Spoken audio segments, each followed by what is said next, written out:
Action. Action. Yeah, always. Always. Oh, we're on this, guys. It's got to this point of the day. We've got this. We're gonna have some fun. So welcome back everybody again. I know we have a smaller room this time, but that's okay. You know, we love a small crowd and we've got everybody online in any case, so it doesn't matter. It's the beauty of online today. Now, I am welcomed by two very interesting people who I love. Asif Warris and Maureen Bloechlinger. Hi and welcome. So guys, I just met Maureen quite recently, but I've known Asif for way too long. And, you know, Maureen is very well known. She's a flag hunter, and Asif is what we call the poker tourist. Is that correct? Yes. And a value hunter. It's two different things. Well, all right. Well, I'd like to know the difference between those two, but I'm going to ask you a couple of questions first, because I know that you made day two. Yes. So we're going to run through this like the wind, but I would love to spend some more time. And if anybody wants to ask questions, of course, both of them are around, so feel free to do so. So, first question, and this is a question for both of you, okay? What inspired you to combine your love of poker with travel, and how has that shaped your life? Yeah, so for me, as everyone knows, cashing in poker. Sorry, hi. So as everyone knows, cashing in poker tournaments, that's mainly what I play, is very hard.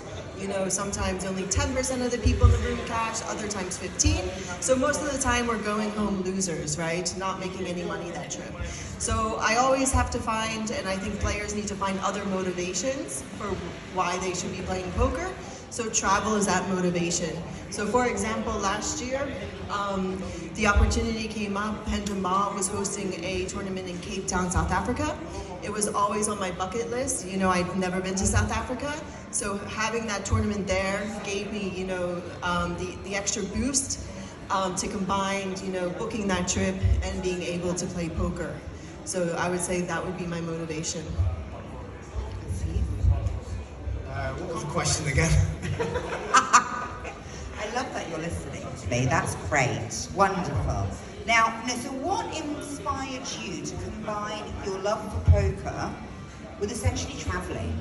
You know, and how has that shaped your life? So I basically discovered poker by going past a room in a casino where they were playing a £20 rebuy. So I played the game and I didn't know any of the rules, but I was doing okay. I think a couple of times I played it, then I even cashed. So then I went home and looked at YouTube videos about poker and the poker series that were on at the time. And they were always in really nice locations that I would like to go. I was a big fan of the old travel program. It was called The Rough Guide 2 by the great Magenta Devin. She used to present this as a alternative travel program, and she would be going to some of these locations that also popped up on the poker tours. So I thought, I want to go to those locations. And the other thing was, these TV programs that were made about the tours always used to have the presenter going to do some sort of travel content. So they would say, oh, look at this winery, this blah, blah, blah. So I thought, oh my God, this is for me, you know? I like the aspect of going to the travel. The poker actually was a minor part for me. And then I discovered satellites. So this, in the past life, I was a buyer for a computer company. And that meant that I was always arguing, bargaining to get the best deal. And so satellites actually fits into that same thing, where I'm trying to get somewhere for nothing. And so I started playing satellites before I even really knew how to play poker. To try and qualify, and when I started playing poker, it took me about approximately maybe a year before I won my first package to go to Edinburgh. 3 days later, I won another package to go to Edinburgh. 2 weeks later, I won another package to go to Dublin. And it just basically became a snowball thing. And I knew how to play the satellite, except when I got to the poker tournament, I didn't really know how to play the poker. I would literally sometimes be waiting to get blinded down to the 15, 10, 20 big blind range so that I could shove and I could play that type of strategy. So, yeah, this is my poker journey. Okay, well, Can I add? yeah. Sorry, I just want to add because, you know, I meet so many people who tell me, oh, you know, I don't play online, you know, I don't want to try it, you know, computers, they're scared. But like Asif said, they're the best way if you want to play poker abroad to qualify. And when I play satellites online, I mean, my friends make fun of me. Some nights, if it's a very important satellite, so there was a big one on a brand 2 years ago, I was one tabling that satellite. And you know, online players, you had Jamie and Matt earlier, you know, they played 20 tables, but it's okay if you only play one, you know, just, you know, grind it out. I know PartyPoker had great specials also for the next stop. They're gonna have the same ladder system. Just do it, even if you're doing one table, and you can win a trip and enjoy yourself for little money. I love both of those. Very different responses, but I love both of them. So, just going to move on 1 second, where I can see you. I can see you. I was just going to mention again, confirming what Maureen just said about this new party poker step system that they've got. Because I looked at it a couple of weeks ago and I didn't really have a focus on it. And then 2 weeks ago, I played a £25 and won the package as well. You see, we like to have value. It's this value element that I really love. And you can go to all over the world playing satellites for very small amounts of money. And really, with the greatest respect, of course people want to go and play the poker, but it's the locations you go and the friends you make and all the other aspects associated with the poker tour. They far outweigh the actual poker for me. I'll be honest about it, you know? Yeah, I can understand, I could relate to that. You know? Definitely. So, the next question I'm going to ask, you need to be careful how you answer, Asif, no, I'm joking. But what would you say is the most memorable poker destination you visited and what made it stand out? Maureen, no, first Maureen, please. I'm going to wait for your answer. So I kind of asked before if I could mention this because it's with a competitor. It's fine. Okay. It's your memorable moment. What are you going to do? Yeah. It's an open conversation. It's a conference. He knows this moment. So again, I was playing on an online satellite system, a SEP system, and I won a package for the F1 in Las Vegas along with a poker trip. And that was just like amazing. I think I was screaming in my house at 3 o'clock in the morning. He was on the phone, he called me, he's like, oh my God, do you realize what you just won? And I just thought I won a poker ticket. And then he's like, no, you won the tickets to F1 and you know, this travel. I'm like, oh my God. So, and stuff like that, they do come up in the poker world, but it's something that I would never use my own money to buy. It was just so special. And you know, the whole event was special. It was the first time ever in Vegas. We had parties every week. Well, not every week, every night of the week. Every night. I mean, I'd be surprised you'd be in Vegas only going once a week. Let's party once a week, shall we, in Vegas? So I would say that that is like the best memory, and I don't think it'll ever happen again. I've never seen something similar offered. Maybe in the future. You never know. You Maybe never a know. recommendation. Wink, wink. Yeah, but that for the experience alone, and again, you can't buy it. I won it through poker, and my husband, who really doesn't play poker, you know, he told all his colleagues, oh my God, we're going to the F1 Las Vegas. All his colleagues are like, how? And he's like, my wife playing poker. And I think that was like also kind of awesome. Totally. Yeah. I mean, it's like girl power, right? Yeah. I think that's amazing. Okay, Asif, Well, what do you have to say? I've been very fortunate to go on lots of memorable trips. I played at, I would consider levels much higher than my ability of the $10 rebuy entailed. But the most memorable one, I must say, is that when I used to watch these videos early on, I came across the Aussie Millions, and that sort of captured my imagination totally. And also as I said, the presenters doing these little clips where they would go out into various, I remember one of the presenters went to the Victoria Food Market in Melbourne, and I thought, I've got to go there. So, at the time, you could play Aussie Million Satellite starting at 8 o'clock in the morning, proper DJing. I was lying in my bed and I would play these satellites, you know, and you would chat with some of the people because they would like, oh, you know, in the chat boxes, and then one of the guys said, oh, you've got to come here because this is God's own country. I'd never been to Australia, so one day, I got up and I started playing one of these satellites. I played an $11 satellite and won a $215 ticket to the final. Now, this particular final was a 215, 2 rebuy, 1 add-on to win a $11,000 package. I got into, as I said, I qualified, and the blind, you would used to get 3,000 chips in this satellite. And the blinds were, I can remember distinctly, they were like 30-60, and I had aces against someone's jacks, and they hit the jack. I was left with, I don't know, like 210 chips, which was like 3.5 blinds. I remember this is a 215, 2 add-on, 1 rebuy. Anyway, 3.5 hours later, I won the package. And it was absolutely amazing.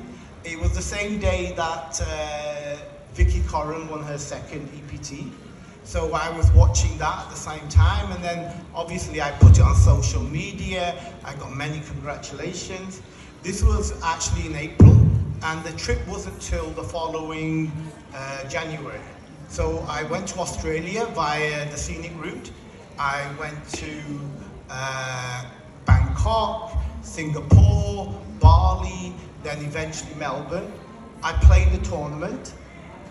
I must tell you the hand as well, because I've already like increased my stack by 10,000 the first level. Second level, I've got the hand where there's an elderly gentleman, elderly than me. He raises under the gun. A loose guy calls on the button, and the small blind calls. I've got aces in the big blind. So I made it like not so big because I wanted to get some action.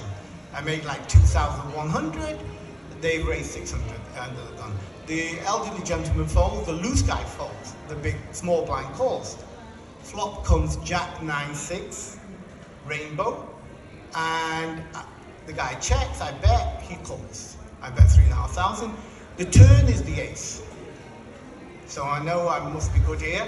So he checks again, I bet 5,500. Oh, I hate my life, let me just check. He raises me, I can't get my chips in fast enough, all in a call. He turns over pocket sixes, and we all know what's going to happen here. And you know that moment, time freezes, and yes, the 6 came on the river, so he hits quads. And you know, for a recreational player, where that's such a big buy-in, 10,000 Aussie dollars, I think it's like £6,000 UK at the time. It was awful. You know, you can't imagine how awful that is. In fact, I can remember it 10 years in such distinction. But the next 28 days I spent going along the east coast of Australia, and I went everywhere.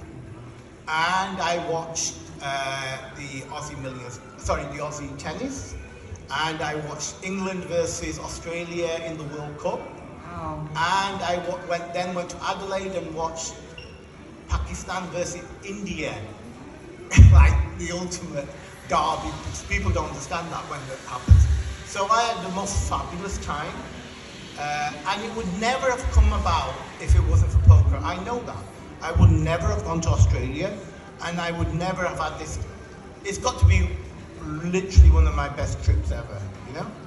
So that's all through poker, and all from an $11 satellite. Okay, well, I mean, I think round of applause there.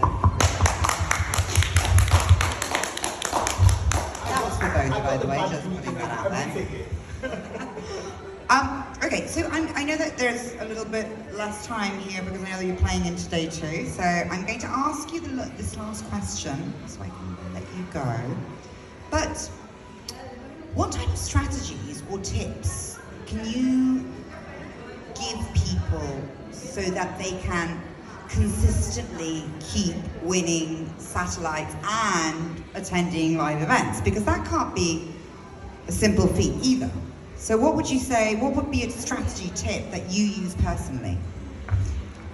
Yeah, so it is difficult, and for the satellites, I own all of Darrow Kearney and Barry Carter's books. I swear by that satellite book. I tweeted to him, I'm like, make sure you bring those books, because I have some people who want that book here. So definitely, I do a lot of studying. And I just want to keep it real, because, you know, we haven't mentioned it, you kind of briefly mentioned it, that I'm a flag hunter. And what that means is that for all the live tournament results, they go into Hand and Mob. On Hand and Mob, once you cash in a new country, you get a ranking.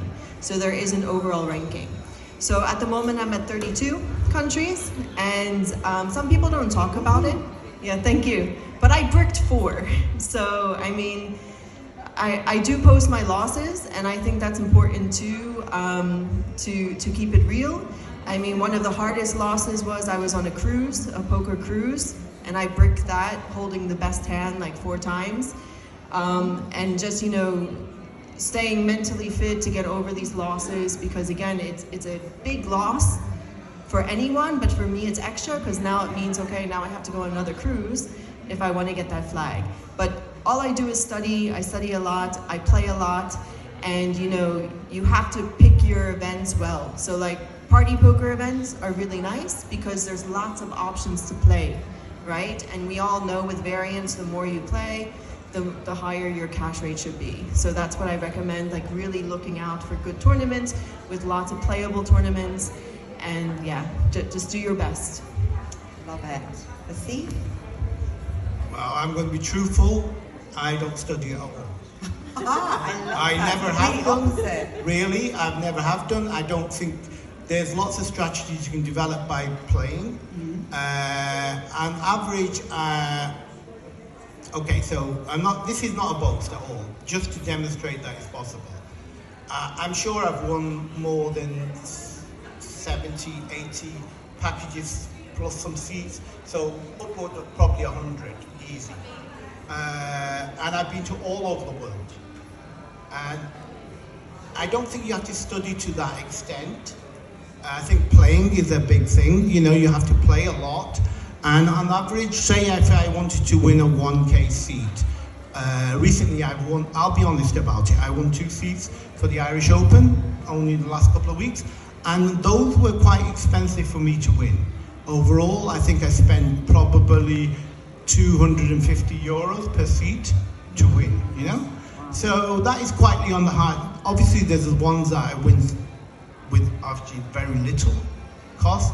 And the party poker one I just mentioned, I played 2 $5 satellites to try and win the let me start again.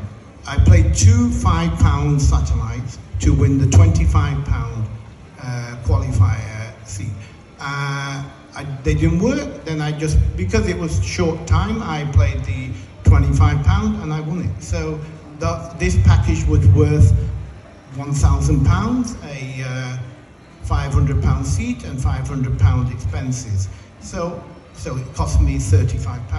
That's fantastic. So just to give people an example rather than say, and of course the most important thing that you have to remember when you're playing a satellite is you have to survive.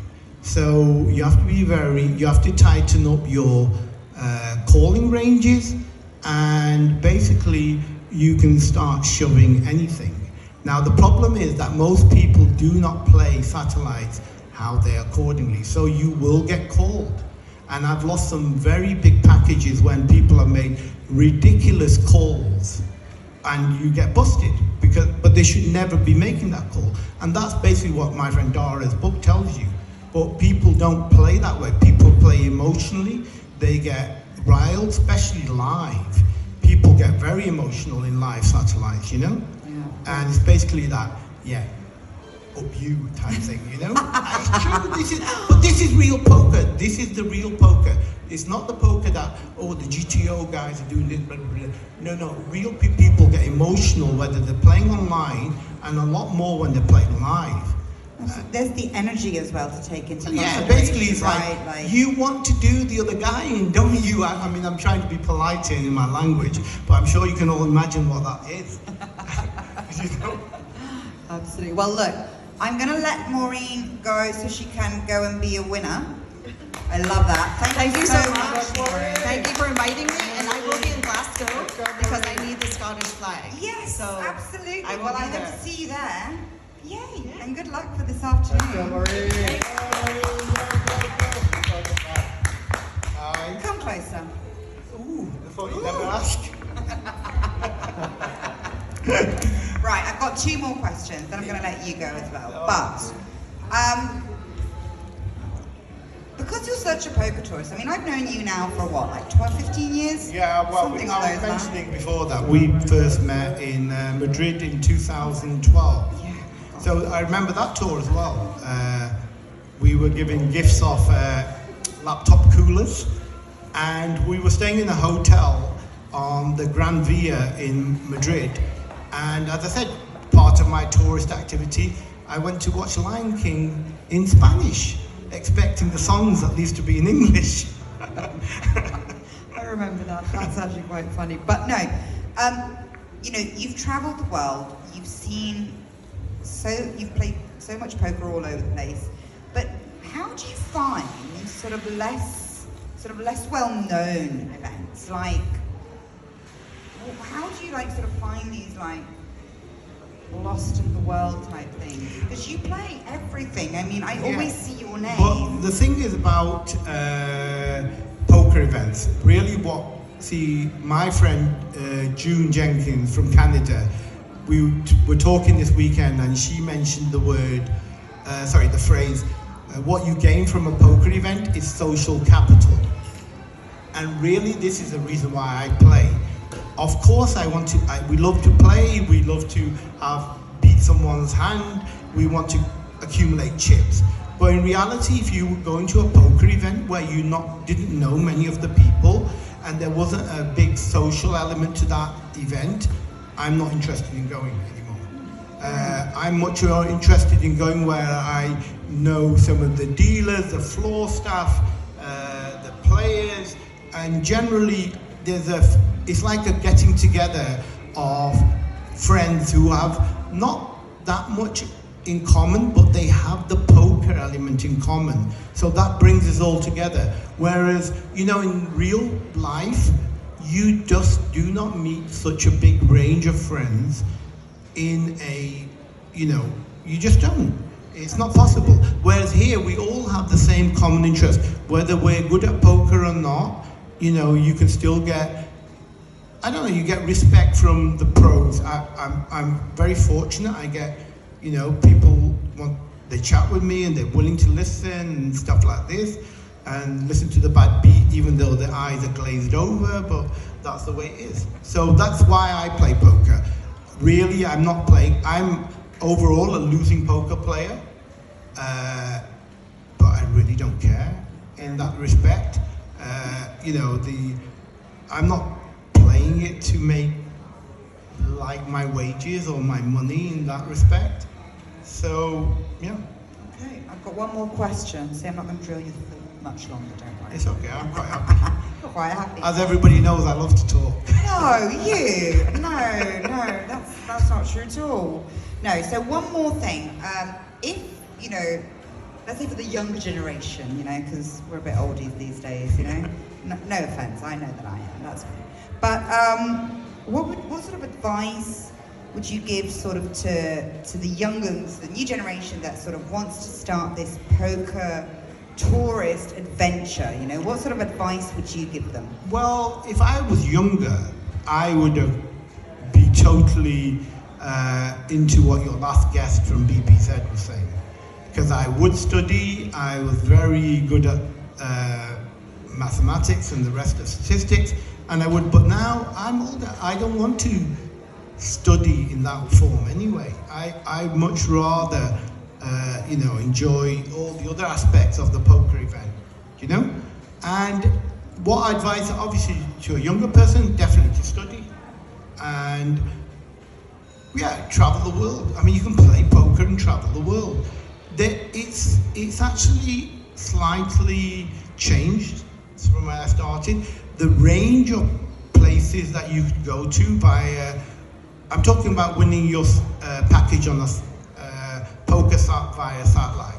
You don't get that option these days so much because most of them are seat and expenses. And to me, that isn't as appealing as being in a nice hotel and playing the poker. Because one of the greatest things you can do when you go to a poker event is by staying in the hotel where the other players, staff are staying. You have these amazing long breakfasts and you can like eat forever. I remember there was a period of time when I was doing these every 6 weeks.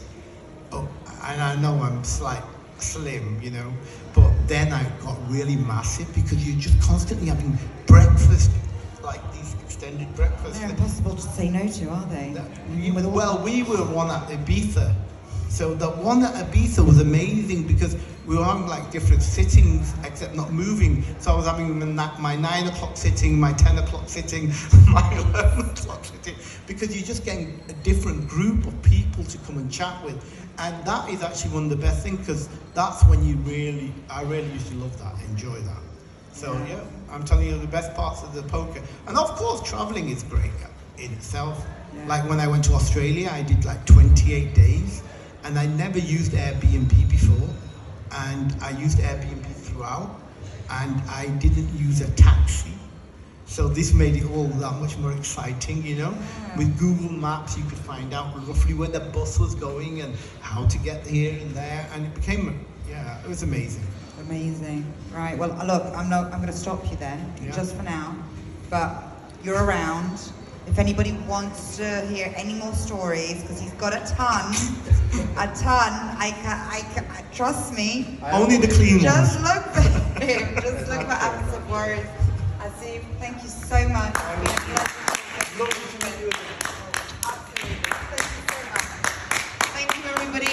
15-minute break.